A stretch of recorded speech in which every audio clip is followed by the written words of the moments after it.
Тодор Александров, македонски револуционер, деец, од едни оспоруван, од едни глорификуван. Личност во македонското револуционерно движење, која успеала да преживее неколку окупаторски режими во Македонија и да се задржи во самиот врв на раководството на ВМРО. Александров, за дел од македонското револуционерно движење, бил предавник, бил платен агент, македонски крволок, великобугарски националист. Но, за други пак бил македонски Робин Худ, последниот крал на планините, македонски комитаджија, легендарен македонски водач. Која е вистината за Тодор Александров?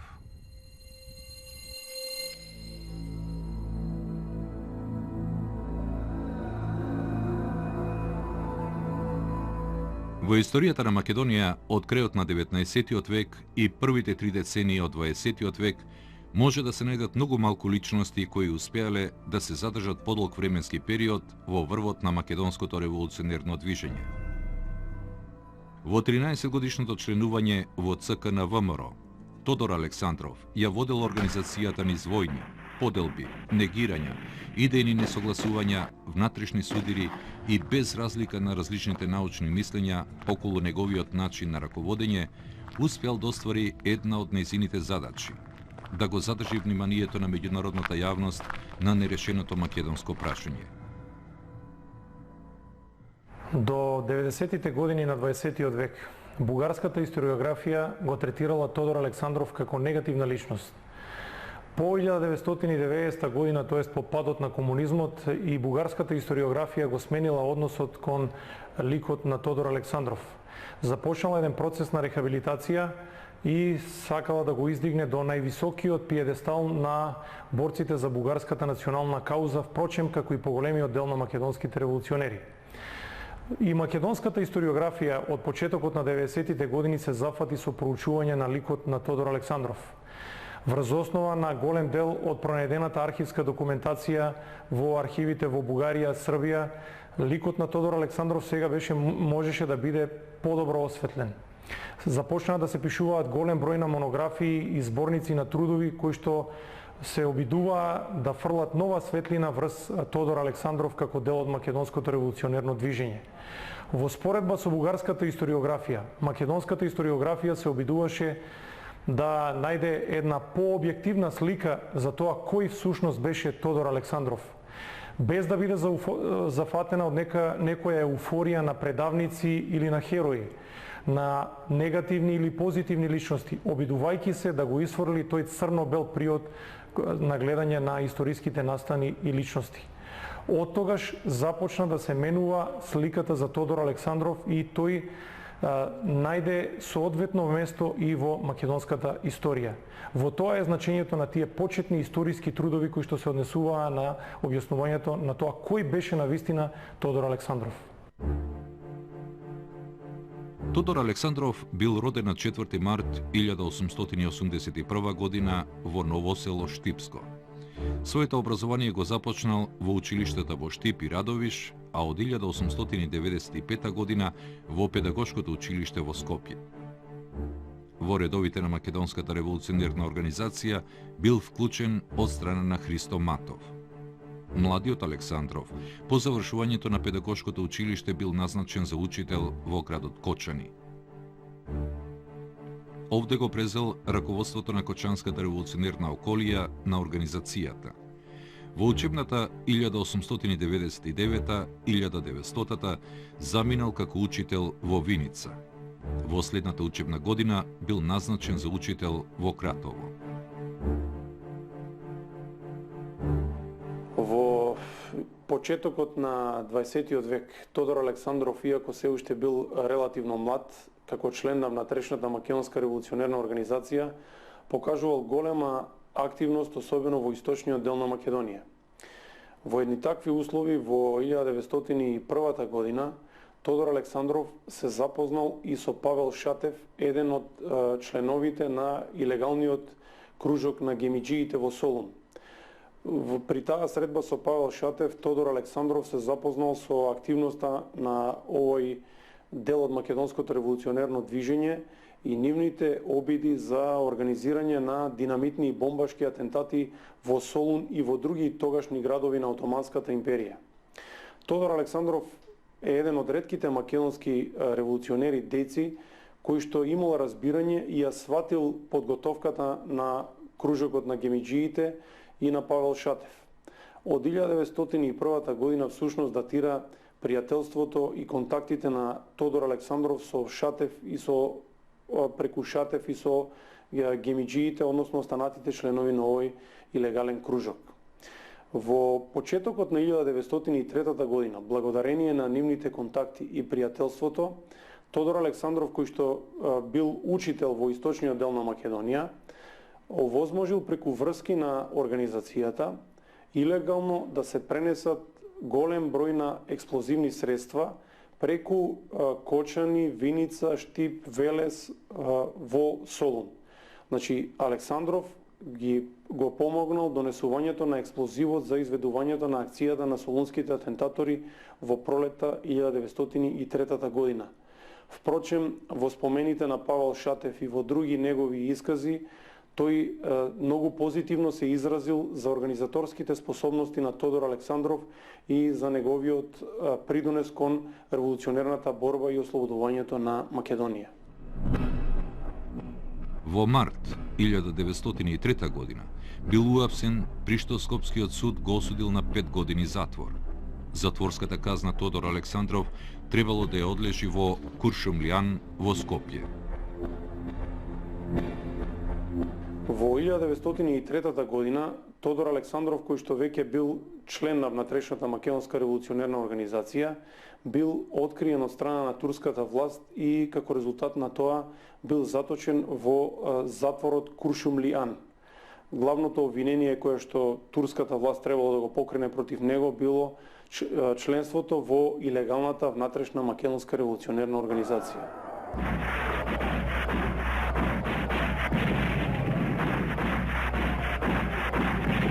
За време на Илинденското востание од 1903 година тој се наоѓал во заточение, а бил ослободен во април 1904 година, при што бил назначен за главен учител во училиштето во Новосело, Штипско.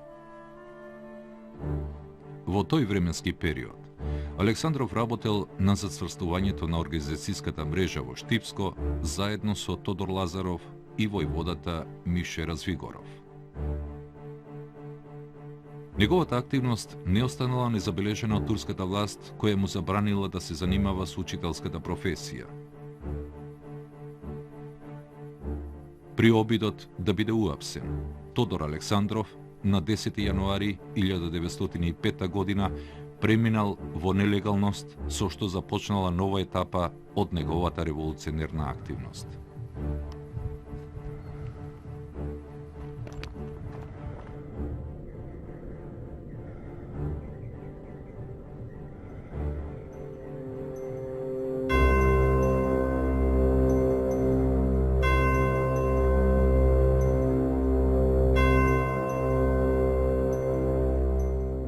По неуспешниот крај на Илинденското востание, во редовите на организацијата започнале да се водат дискусии за причините за таквиот исход. Се одржувале окружни конгреси на ВМРО, на кои се избирале делегати за општиот конгрес.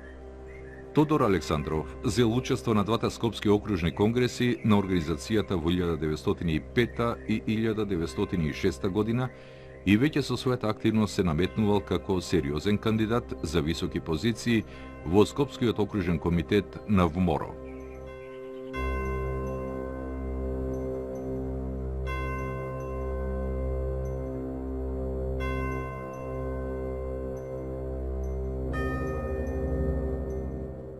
По третиот конгрес, Александров бил избран за окружен војвода на Скопскиот револуционерен округ, а во учебната 1906-1907 година заминал на работа како учител во градот Бургас, Бугарија. Веднаш по убиствата на Иван Гарванов и Борис Сарафов, по барање на Христо Матов, на позицијата касиер во задграничното представништво на организацијата бил поставен Александров.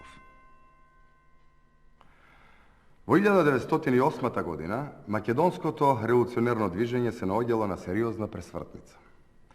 Во редовите на ВМРО се случила поделба која се заканувала целосно да ја уништи оваа македонска организација. Тодор Александров, како представник на Скопскиот округ, се приклонил кон делот од македонското движење, кој барало продолжување на вооружената борба и одржување на револуционерните методи. Конзервативната струја во организацијата, на која и припаѓал и Александров, решила да го продолжи нелегалниот начин на борба и да го задржи старото име на организацијата ВМРО. Додека пак струјата која се залагала за децентрализација и демократска хиерархија во организацијата се отцепила и со тек на време ја легализирала својата борба преку создавање на политичка партија, Народна федеративна партија, која се активирала по младотурската револуција.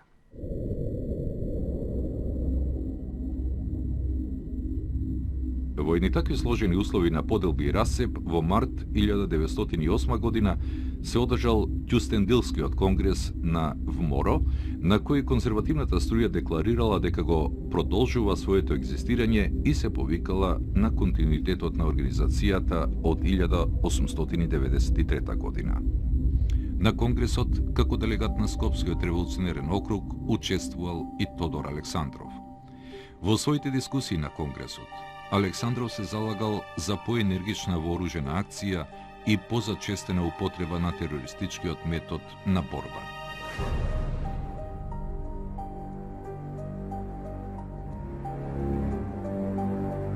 Како активен деец на Скопскиот револуционерен округ на ВМРО, Тодор Александров остро се спротивставил на младотурската револуција од 1908 година.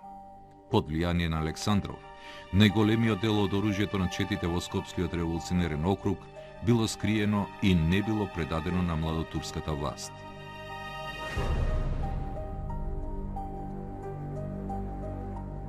По обидот за негово апсење, Тодор Александров повторно преминал во нелегалност и побегнал во Бугарија.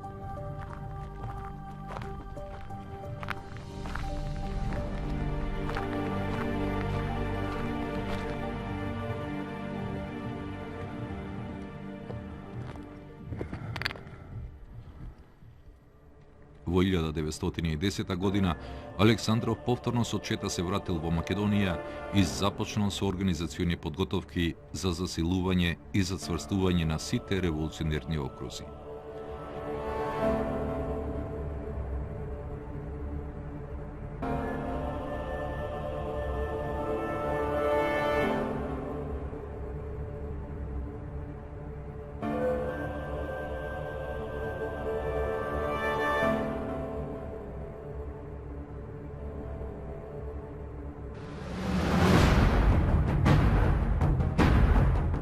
По пат на писмени инструкции, што било во согласно со правилникот, во 1911 година бил избран нов Централен комитет на организацијата во состав Тодор Александров, Христо Чернопеев и Петар Чаулев.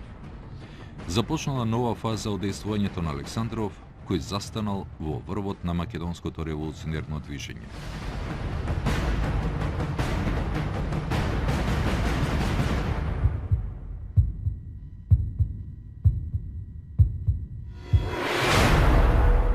Со влегувањето на Тодор Александров во Централниот комитет, организацијата покрај четничките методи на борба започнала со практикување и на терористички акции. Во периодот од 1911 до 1912 година ВМРО извршила неколку терористички напади ширум градовите во Македонија: Штип, Кочани, Дојрак.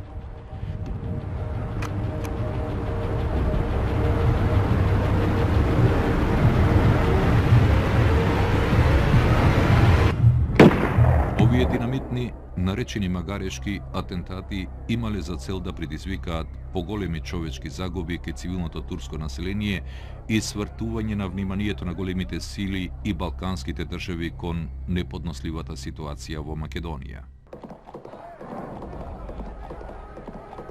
Во предвоените години кои биле вовет во балканските војни, организацијата ја отфрлила соработката со припадниците на поранешните врховистички чети, кои поставувале услови за соработка што биле неприфатливи.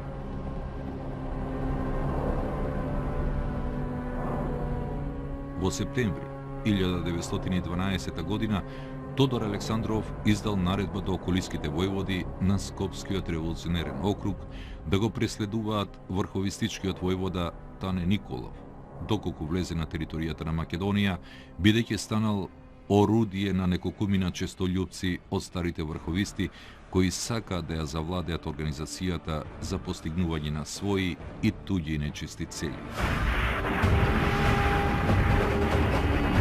Во Првата Балканска војна 1912 година Александров на чело на четите на ВМОРО и селската милиција учествувал во завземањето на градот Куклуш, неколку дена пред пристигнувањето на бугарската војска, каде во ноември 1912 година бил назначен за окружен управител. Кон крајот на 1912 и почетокот на 1913 година, кога се поизвестна била новата меѓусојузничка Балканска војна, ЦК на МОРО и Тодор Александров, како негов највлијателен член, преку 2 мемоара побарале од владата на Бугарија и бугарскиот цар етногеографската територија на Македонија да влезе во рамките на Бугарија, но ако тоа не е можно, во никој случај да не дозволи поделба на територијата на Македонија. Во Балканските војни 1912-1913 година ВМРО како организација зела активно учество. Четите на организацијата самостојно или во содејство со другите сојузнички војски ги ослободувале сите населени места во Македонија. И Тодор Александров како личност во македонското револуционерно движење се вклучил и во Првата и во Втората Балканска војна и зел активно учество. Интересен е фактот што не само Тодор Александров, туку и другите македонски револуционери и од левицата и од десницата зеле учество во бугарската администрација во Македонија. Сигурно сите ќе се прашат зошто. Дали имало некој друг начин да се биде поблиску до македонскиот народ и до широките народни маси?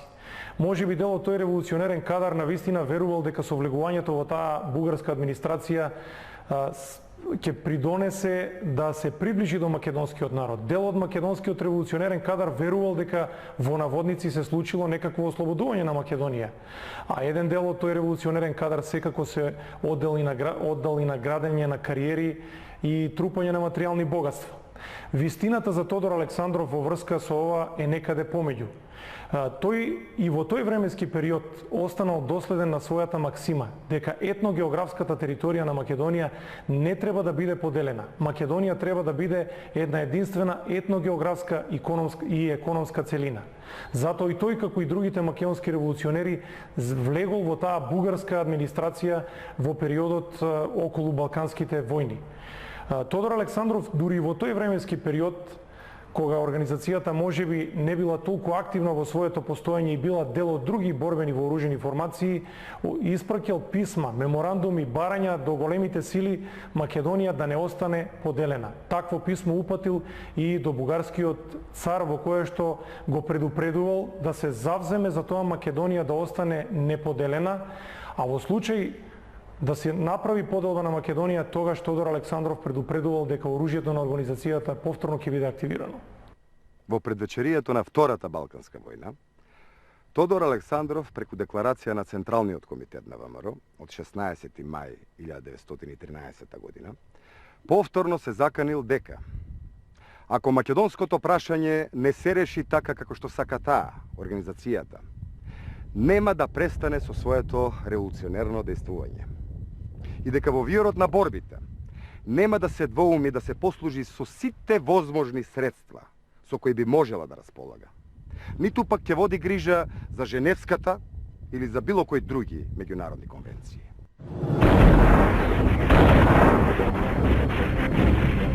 За време на Втората Балканска меѓусојузничка војна во 1913 година Тодор Александров од штабот на македонско-одринското доброволство, што се борело во состав на бугарската војска, бил вклучен во разузнавачки активности.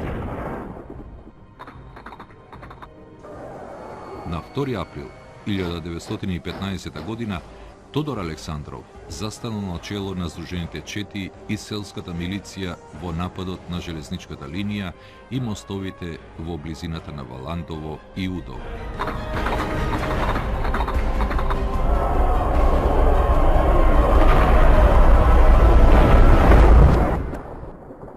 Вооружените чети под водство на Александров успеале да го завземат и Валандово и по одржаниот митинг да се повлечат преку тогашната гранична линија помеѓу Бугарија и Србија. Оваа вооружена акција на ВМОРО имала за цел да го привлече вниманието на меѓународната јавност на неподносливата положба на Македонија. Во Првата светска војна, заради борбените действија, ВМОРО како организација не постоела. Сепак, нејзиниот четнички и војводски кадар учествувал во создавањето на огромната борбена формација 11-та македонска дивизија, која се борела во составот на бугарската војска. Тодор Александров имал голема заслуга за создавањето на дивизијата.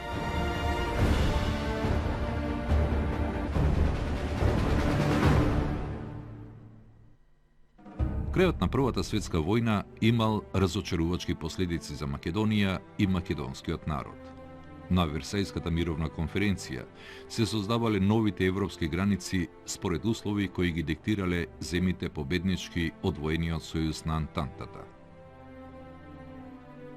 Во едни такви услови, на неизвестност и исчекување, на 1 март 1919 година Тодор Александров од позиција на член на ЦК на ВМРО, заедно со генерал Александар Протогеров, упатиле мемуар до председателот на Версајската мировна конференција Жорж Клемансо, во кој побарале да дозволи учество на македонски представници на конференцијата. По завршувањето на Првата светска војна, голем дел од македонскиот револуционерен кадар емигрирал во Бугарија.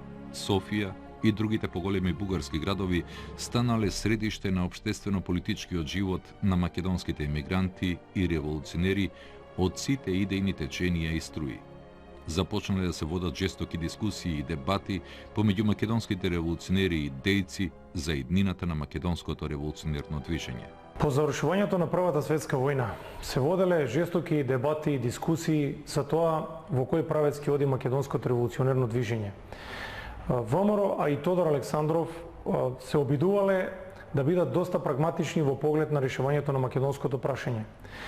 Затоа организацијата под влијание на Тодор Александров имала различни ставови и различни решенија, односно минимална и максимална програма во поглед на решавањето на македонското прашање. Кога е во прашање таа минимална програма, Александров се согласувал Македонија да добие и некаква локална самоуправа во рамките на кралството на србите, хрватите и словенците. Но исто така, неретко тој ги истакнувал барањата да Македонија во нејзините етногеографски граници да биде дел од некоја Балканска федерација или од дел од некоја Јужнословенска федерација. Тоа воопшто не било важно за Александров. Важно било да македонското прашање да се држи отворено на површина пред меѓународната и пред европската јавност. Напоредно со дискусиите и дебатите за состојбите во ВМРО, организацијата по иницијатива на Тодор Александров ја обновила организацијската мрежа, искористувајќи ги старите канали и врски за снабдување со оружје, како и соработката со војно-офицерската лига во Бугарија, во која имало голем број на македонци офицери. Во 1919 година Тодор Александров и Александар Протогеров биле уапсени од страна на бугарската власт како наводни виновници за така наречената национална катастрофа на Бугарија. За кратко време, Александров, а потоа и Протогеров побегнале од затвор со помош на блиски соработници и членови на ВМРО и оттогаш преминале во илегалност се до падот на бугарската влада на Александар Стамболиски.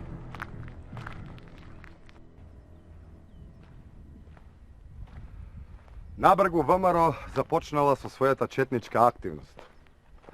Особено во Вардарска Македонија под српска власт и Егејска Македонија под грчка власт.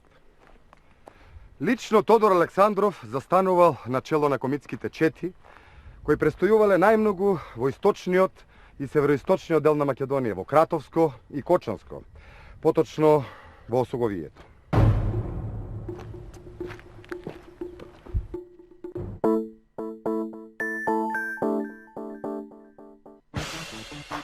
Во 11-тата сезона, трагедијата на погребот Maybe a friend or relative is looking for payback. и ранувањето на лидерот ќе го мотивира тимот за уште посурови акции за справување со криминалците, подземниот свет и терористите. Во првата епизода, мегазвездата Џастин Бибер е нивниот прв случај. And now the government took him away from us. Истрага на местото на злосторството, Лас Вегас, вечерва.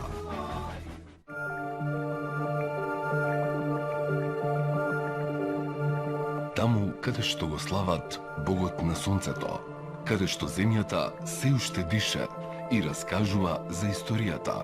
Таму каде што Прохор Пчински ги оставил своите молитви. Талкачи во Старонагоричане. Вечерва, 19 часот. Судбината повторно пат ги спои Реал Мадрид и Галата Сарај во четвртфиналето на Лигата на шампионите. Точно на 3 април 2001 турците славија во Истанбул со 3-2, но кралскиот клуб вкупно беше поуспешен затоа што на Сантијаго Бернабеу победи со 3-0. Реал е фаворит, но како опомена треба да му послужи поразот во Суперкупот пред 12 сезони. Галата Сарај е во еуфорија, предводен од Дрогба, Снајдер и првиот стрелец во Лигата на шампионите Илмаз најавува сензација во двобојот со европскиот рекордер. Реал Мадрид Галата Сарај в среда ексклузивно на МРТ1 во 20:45. Над преварот Реал Мадрид Галата Сарај ви го возможија Хайнекен и Уникредит. Спонзори на УЕФА Champions League. Во 9-тата сезона, новата трагедија на тимот ќе го обедини во истрагата на новите криминални дела и фаќање на опасните криминалци. Истрага на местото на злосторството, Мајами. Вечерва. Кузман беше висок 1,80 м. Прво се разликуваше во покрети. Никој не се движеше као што се движеше Кузман. Кузман беше неверојатно дружелюбив, Многу сталожен човек комуникативен. и секој збор што ќе го кажеше му беше на место. Стварно беше талентован политичар. На Кузман му префрлија, оти он повеќе сакаше и Македонија да биде самостојна. Македонија ја чека две работи: и борба против фашизмот и национално ослободување. Македонците равноправни со другите народи, со светот. Најзаслужен човек за Македонија е Кузман. Он не убеди сите дека е тоа последна шанса и дека треба да се направи све да се тоа постигне. Нема позаслужен.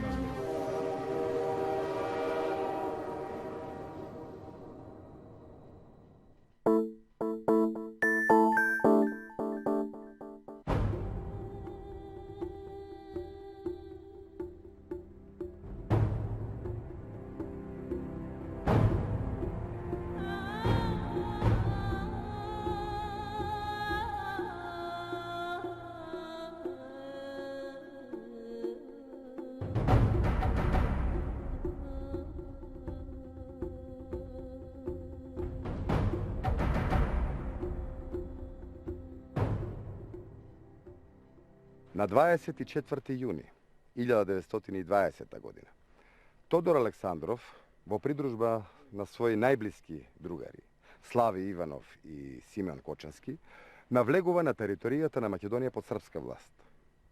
На 13 јули истата година 1920 Тодор Александров му испратил писмо на Александар Протогеров во кое го известува дека состојбите на теренот во Македонија под српска власт се одвиваат добро.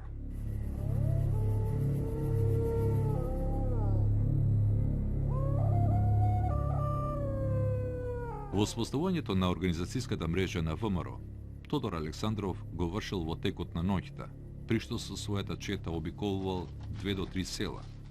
Иако со подготовките претежно биле офатени планинските села, Александров за истата цел испраќал и оделенија од 2 до 4 припадници и во полските села, а за тоа се служил со испраќање на писма или го користел влијанието на поранешните раководители на ВМРО од тие краишта. Тодор Александров исто така барал од Протогеров, како член на ЦК на ВМРО, да подготви организацијски работници и тие да заминат на терен во Битолско и Скопско. Од друга страна, Александров покажувал прагматизам и во исто време нагласувал дека и тој и ВМРО се согласувале Вардарска Македонија да влезе во рамките на кралството на СХС како рамноправна федерална единица доколку постои согласност од српската власт.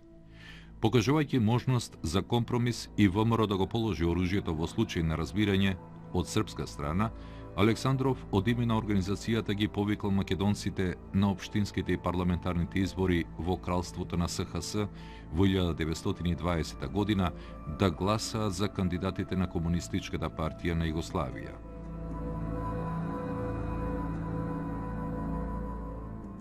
Во писмената документација на Тодор Александров од 1921 година се наоѓало и неговото барање целата етногеографска територија на Македонија да влезе во рамките на федеративно уредена југословенска држава.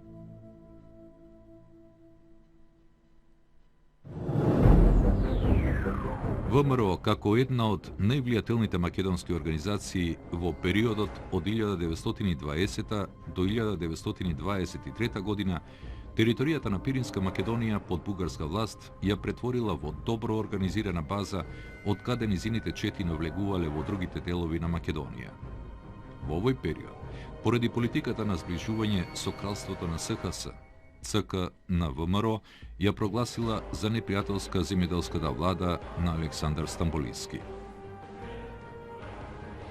Зачестиле дипломатските средби помеѓу владите на кралството на СХС и Бугарија, кои имале за цел, меѓу другото, и да ја уништат организацијата ВМРО. Поради ова, од името на ЦК на ВМРО, Тодор Александров упатил заканувачко писмо до бугарскиот министер за внатрешни работи Александар Димитров. Тоа уште повеќе ја продлбочило војната помеѓу ВМРО и бугарската земјоделска власт, при што првата жртва на непријателствата бил бугарскиот министер за внатрешни работи Димитров, кој бил убиен од четници на организацијата.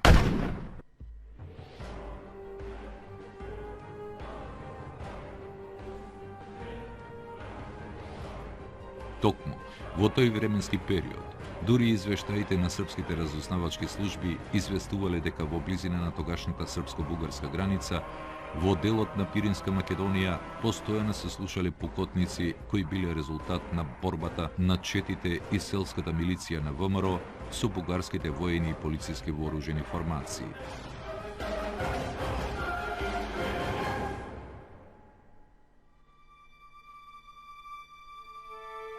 Во таа отворена војна страдале и двете страни, при што конечната цел на бугарската земјоделска власт била уништување на ВМРО и ликвидација и на самиот Тодор Александров, додека пак организацијата изрекла смртни пресуди на сите повисоки функционери во владата, заклучно и на премиерот Александар Стамболиски. Наеклатантен пример на демонстрација на сила на ВМРО било завземањето од страна на низините чети на градовите Ќустендил и Неврокоп во 1922 година, при што било упатено остро предупредување власта да престане со прогоните на организацијата. Ваквиот чин на завземање на населени места на бугарска територија Александров во програмските документи го објаснувал како одговор на отворените посегања по независноста и постоењето на ВМРО, а не како мешање во внатрешните работи на Бугарија.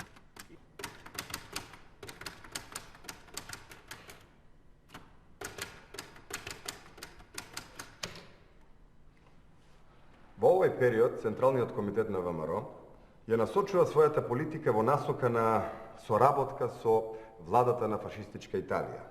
Само поради фактот што таа имала ревизионистички однос кон постоечките граници на кралството СХС.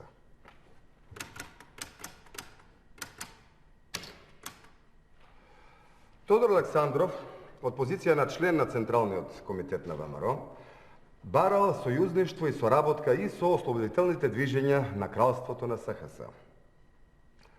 Најголема соработка организацијата имала со Хрватската републиканска селанска странка на Стјепан Радиќ. И покрај антирежимското расположение и ориентација на Радиќ, тој се разликувал од ВМРО и се залагал за пацифистички и легални форми на борба за преуредување на внатрешното устројство на кралството на СХС.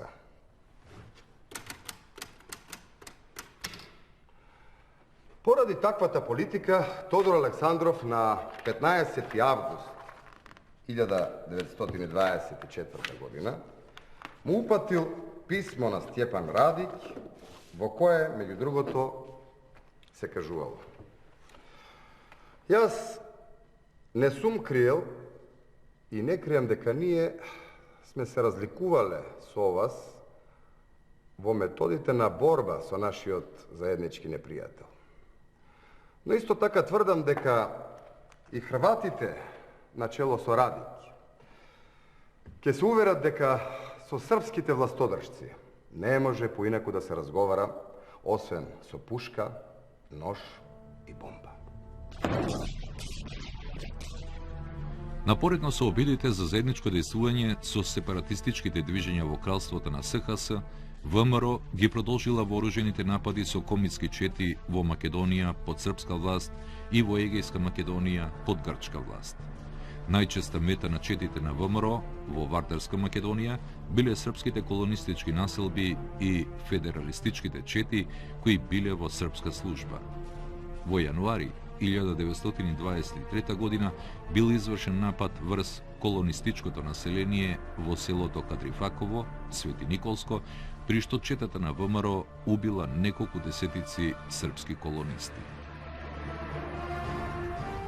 Тодор Александров лично подпишал писмо до тогашните српски весници, медиуми и до владата на кралството на србите, хрватите и словенците, во кое што отворено им се заканил дека доколку продолжат со населувањето на колонисти во Македонија, ќе ги снајде истото што го виделе таа вечер во тоа македонско село.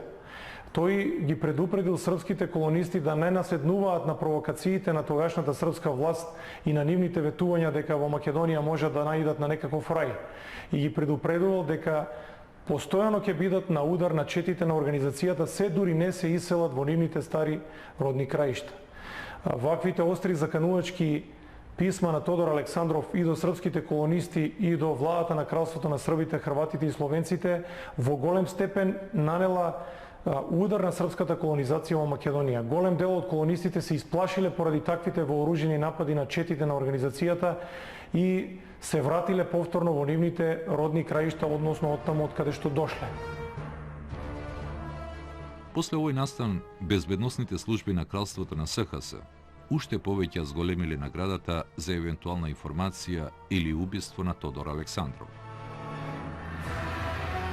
Дипломатските средби помеѓу премиерите на двете држави, Никола Пашич и Александар Стамболиски, како и министрите за надворешни работи, го иницирале подпишувањето на Нишката спогодба во март 1923 година.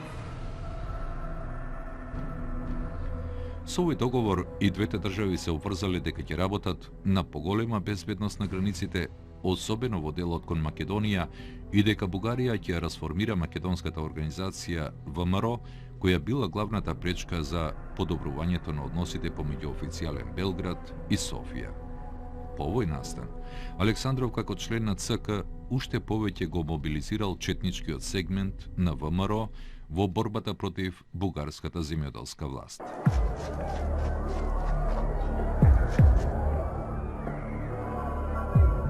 Во таква сложена општествено-политичка ситуација, Бугарија го дочекала државниот пресврт од 9 јуни 1923 година. На власт во бугарската држава дошол граѓански политички блок на чело со премиерот Александар Цанков. Во вооружениот преврат учествувале и четници на ВМРО. Во изјавите на Тодор Александров, тој одрекувал учество на ВМРО во државниот преврат и истакнувал дека организацијата не се мешала во внатрешните партиски борби во Бугарија, но од друга страна не е исклучувал можноста поединци да учествувале во сменувањето на земјоделскиот режим поради непријателската политика на Стамболиски кон ВМРО и македонското прашање.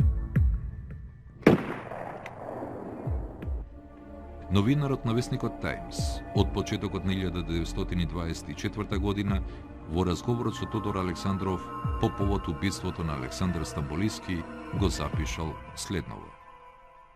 Говорејќи за смртта на Стамболиски, тој отфрла идејата за одговорност на неговата организација, но сепак изјавува дека е возможно неговата смрт да е дело на еден или неколку македонци кои не страдале од Стамболиски.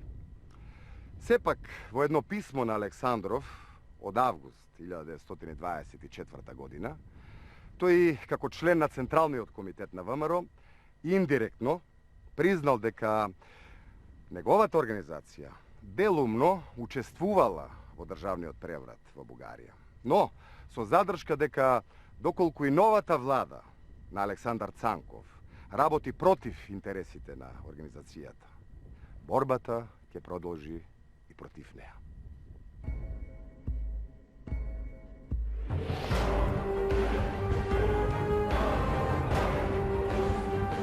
Во блиското минато, ВМРО водеше борба со владата на Стамболиски, која што беше не само антимакедонска, но и антибугарска и ултрареакционерна.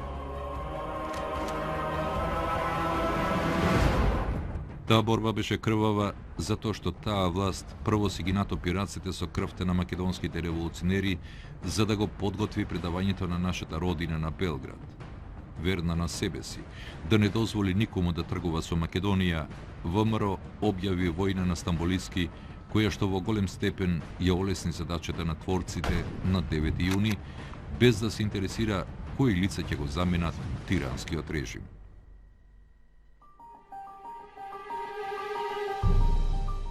Ако и денешната бугарска власт тргне по патот на Стамболиски и посака да ја уништи во сојуз со Срби и Грци, македонската организација или во својата политика се послужи со Македонија како со монета за раскусурување, ВМРО несомнено ќе води војна и со неа. Без разлика на ваквите изјави на Тодор Александров, западните печатени медиуми, известувајќи за превратот во Бугарија, пишувале дека и ВМРО учествувала во тие настани, ословувајќи ги нејзините членови и симпатизери како македонски националисти, македонски елементи, македонски офицери. Од друга страна, Александров упатил куртоазно писмо до премиерот на новата бугарска влада, Александар Цанков, изразувајќи надеж дека тој ќе води поинаква политика од неговиот претходник. Но периодот на релативно добри односи на Тодор Александров со новата бугарска влада траел многу кратко време, затоа што и новиот премиер Цанков започнал да води политика на нормализирање на односите со кралството на СХС. Поради таквиот развој на настаните, Тодор Александров започнал да бара нови патишта за дејствување на организацијата, што оделе во правец на докажување на нејзиниот независен карактер и дистанцирање од политиките на бугарските влади.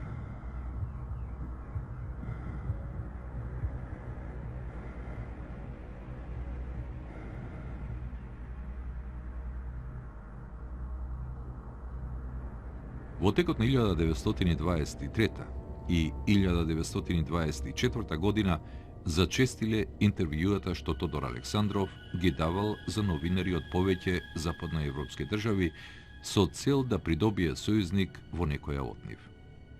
Специјалниот известувач за весникот Таймс напишал: тој има само една идеја, и таа е конечно прогласување автономија на Македонија со престолнина Солун.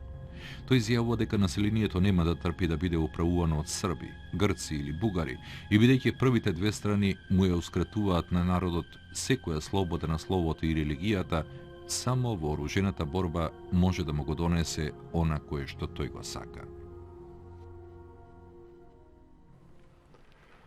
Тодор Александров, по формирањето на новата бугарска влада на Александар Цанков, се обидувал да превзема предпазливи дипломатски чекори. И покрај тоа што еден дел од македонскиот револуционерен кадар мислел дека Александров има цврста соработка со бугарската влада. Реалноста не била таква. Работите во реалноста оделе во друг правец. Околу задкулисните игри што се одигрувале околу македонското прашање, новинарот Лука Неманов му соопштил на Александров дека за поддршката на бугарската влада на Александар Цанков, на ВМРО, Цанков очекува согласност од нејзините раководители за излез на Бугарија на Егејското море преку градовите Драма, Серес и Кавала. На што Александров го дал следниот одговор. ВМРО нема да се противи за Кавала. И ќе ги отстапи најмногу Драма и Кавала. Но замолете го господинот Цанков да не настојува за Серес, бидејќи плодното серско поле е неопходно за Македонија, која во најголемиот дел е планинска земја.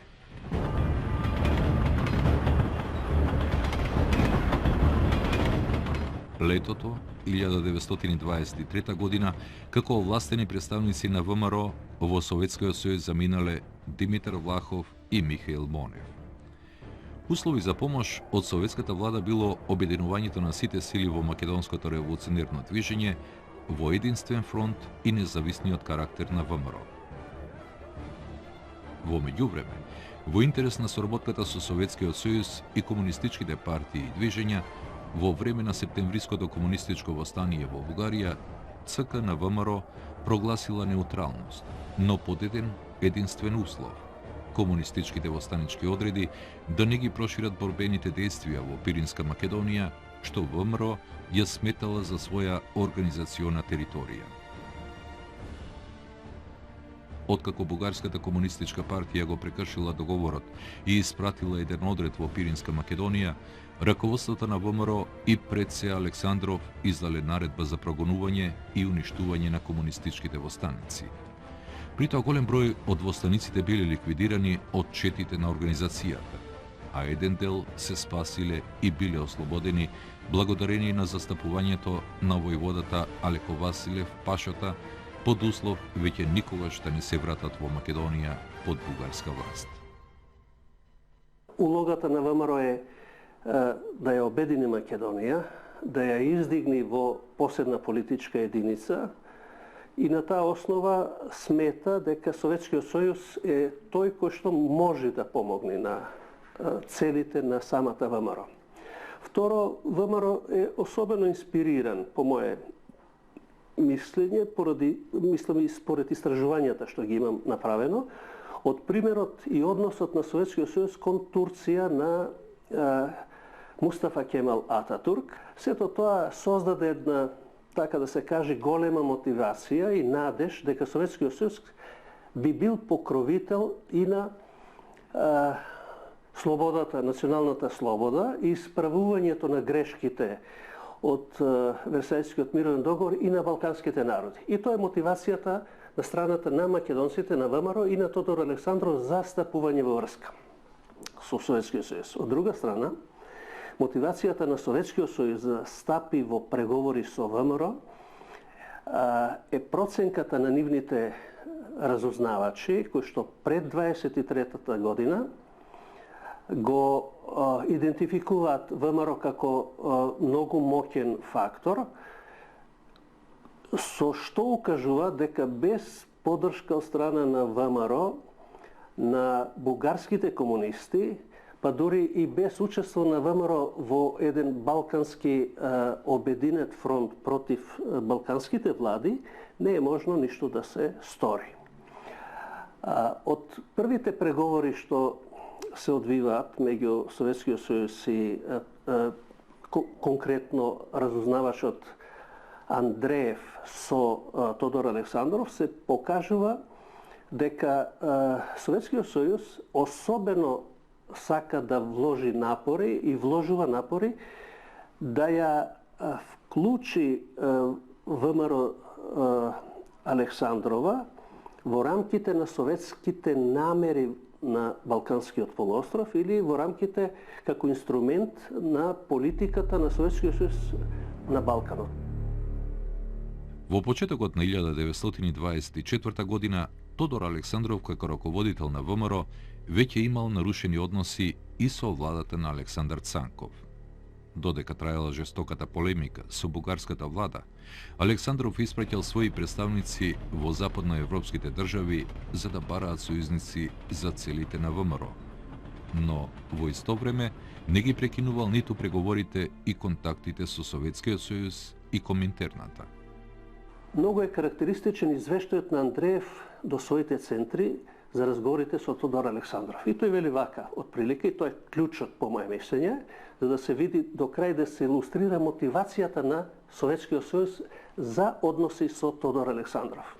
Тоа оценува на следен начин, дека станува сосема јасно дека ВМРО е најсилна организација во секоја смисла на Балканот.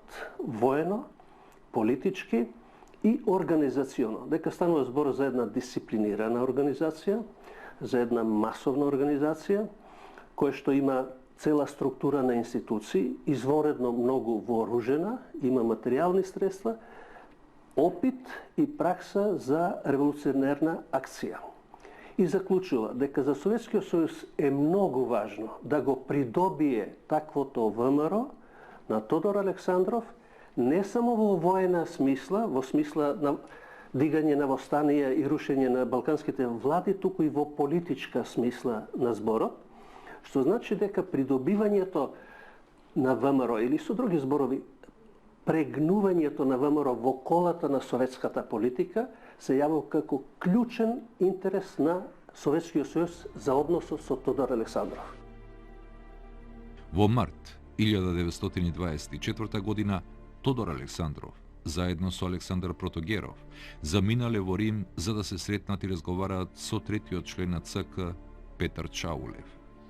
Александров веќе од подамна бил во нарушени меѓусебни односи со Чаулев. Сепак, оваа средба била одржана со цел Чаулев да се овласти во името на организацијата да преговара со македонските федералисти за обединување и престанување на непријателствата и меѓусебните физички ликвидации. Во екот на преговорите за обединување на расцепканите сили во македонското револуционерно движење во рамките на ВМРО во Виена, во текот на април 1924 година биле подпишани неколку придружни документи. Декларација и протокол со што декларативно било објавено обединувањето на спротивставените македонски организации. ВМРО и Македонската емигрантска федеративна организација. Интересот за обединување на сите револуционерни сили во македонското ослободително движење, значи е и на самата организација и на сите струи во движењето, но и на надворешните поддржувачи.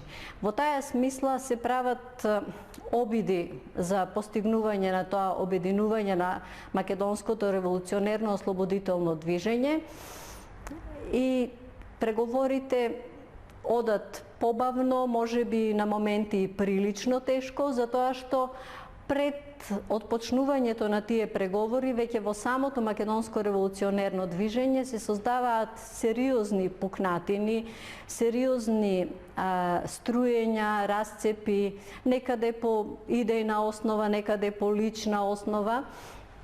Во сите тие напори, со поддршка на советските фактори и Коминтерната, во крајот на април се доаѓа до постигнување на еден протокол за обединување и во Виена се подпишани 3 значајни документи. Тоа е декларацијата за обединување на македонското револуционерно движење од 29 април, протоколот и еден од најзначајните и најпознати вака широко документи е манифестот за обединување. Кулминација на сите тие настани било подпишувањето на мајскиот манифест на ВМРО на 6 мај 1924 година. Под овој значаен документ стоел и подписот на Тодор Александров, но со полномошно, односно властување од негова страна, бидејќи Александров отпатувал за Лондон. Мајскиот манифест на ВМРО од 6 мај 1924 година представувал пресвртница во политиката на организацијата и во поглед на националниот карактер на македонското прашање. Тоа требало да представува обединувачки момент на сите сили во македонското револуционерно движење под знамето на внатрешната македонска револуционерна организација. Таа нова политика на ВМРО всушност ги алармирала владеачките кругови во повеќе балкански држави, а најмногу официјалната влада во Софија, да активира можен заговор или план за ликвидација на Тодор Александров како член на Централниот комитет на ВМРО. Интересен момент е во подпишувањето на тие договори дека навистина ми тешко оделе некои усогласувања на ставовите, дури и тие лични нетрпеливости доаѓале до израз во текот на преговорите, така да и при подпишувањето на протоколот двете страни не успеале да постигнат на истиот лист хартија, значи на исти примерок од документот да го стават својот подпис. Протоколот посебно е подпишан од представниците на внатрешната македонска револуционерна организација и посебно од представниците на Македонската федеративна организација. Манифестот представувал револуционерна пресвртница на борбата на ВМРО за ослободување на Македонија. Бидејќи во него како сојузници се истакнувале Советскиот сојуз, Коминтерната и комунистичките партии на балканските држави. ВМРО во целиот текст на документот ја потенцирала националната самобитност на македонскиот народ и дистанцирањето на ВМРО од балканските држави, при што ја прогласила и политиката на бугарската влада за непријателска по однос на Македонија. Во манифестот, меѓу другото, се истакнувало: Ниедна од владите на балканските држави не мисли на ослободување и обединување на распокинатите делови на Македонија. Ниедна од нив не мисли и не действува за самоопределување на македонскиот народ во самостојна политичка единица. Ниедна од нив не сака да ги даде предвидените од договорите права на поробените македонци кои им обезбедуваат културен развој како на национални малцинства.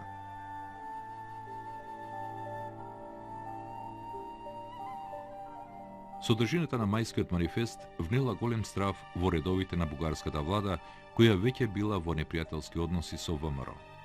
Од друга страна, кога дознал за содржината на текстот на манифестот, Тодор Александров побарал да не се брза со неговото публикување.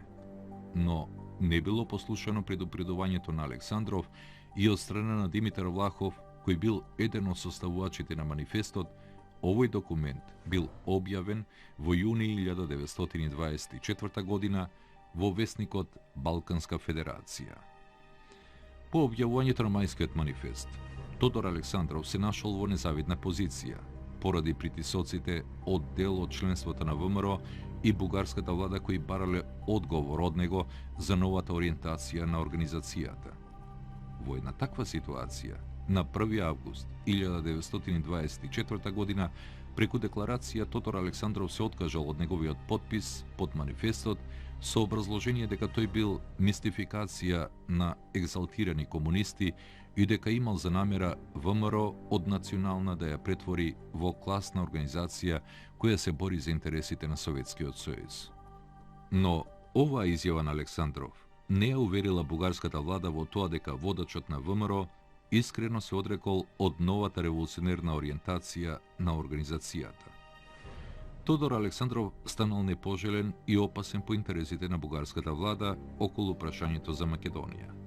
Различни војно-политички фактори, државни субјекти и влијателни европски организации се заинтересирале за неговото отстранување од раководството на ВМРО.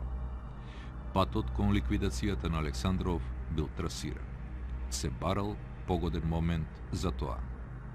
За времето на Тодор Александров ВМРО имаше собствена, национална, во смисла македонска, патриотска политика и тој не дозволуваше да му се мешат ниту министрите на бугарската влада во таа политика, ниту премиерот.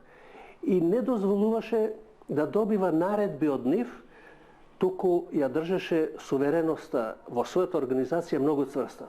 Таквиот став на Александров Со таквата наклоност за Македонија како независна држава, а не како дел кој што треба да се обедини па да се приклучи кон Бугарија, на Бугарија не им одговараше.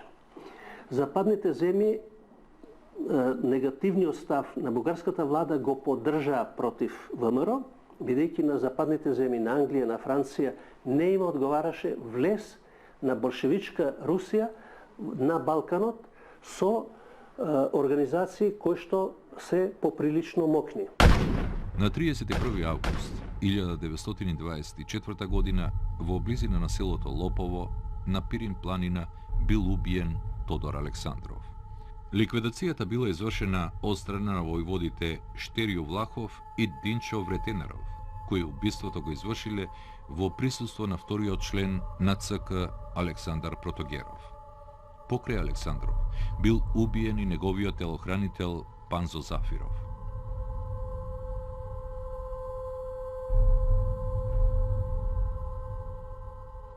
Известно време, убиството на Тодор Александров било криено од потесното раководство на ВМРО за да се спречат поголеми потреси во организацијата. Од друга страна, во најтесен круг на луѓе, меѓу кои бил и секретарот на Александров, Иван Михајлов, се подготвувале физички ликвидации на членови на организацијата кои требало да бидат прогласени дека се виновни за учество во заговорот против убиениот член на ЦК. Тодор Александров во негово време не можел поинаку да действува. Морал да ја прилагодува својата политика и водството на организацијата спрема општествено-политичките настани на Балканот. Тодор Александров покрај револуционер морал да биде и политичар, да ги запазува и да ги гледа моментите и актуелната политичка состојба на Балканот и пред се во Бугарија. Затоа, можеби, ваквото лавирање на Тодор Александров за едните изгледало дека е предавничка политика, а за другите дека е патриотска политика и патриотско раководење со организацијата. Причините за убиството на Тодор Александров се во тоа што Александар Протогеров се чувствува како второстепена личност во Централниот комитет и за многу работи не е консултиран, а од друга страна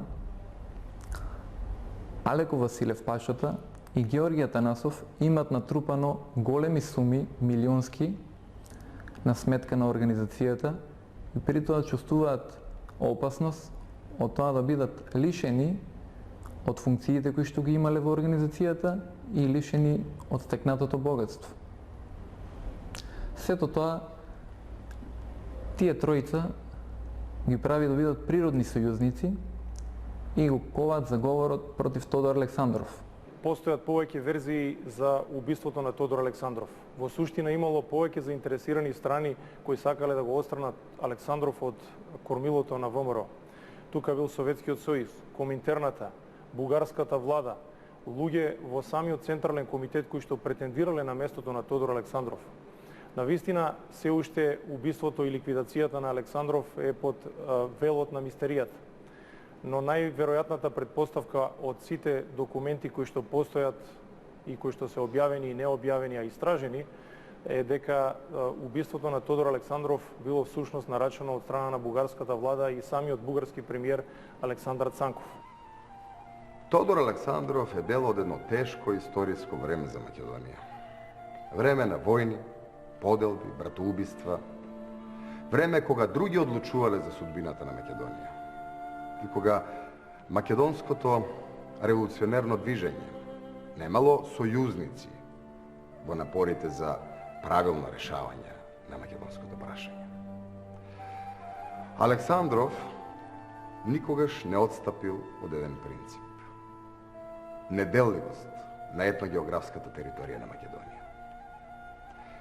Тодор Александров е дел од македонската историја и неговата личност може да се анализира единствено како едно парче од историјата на ВМРО и од македонското револуционерно движење.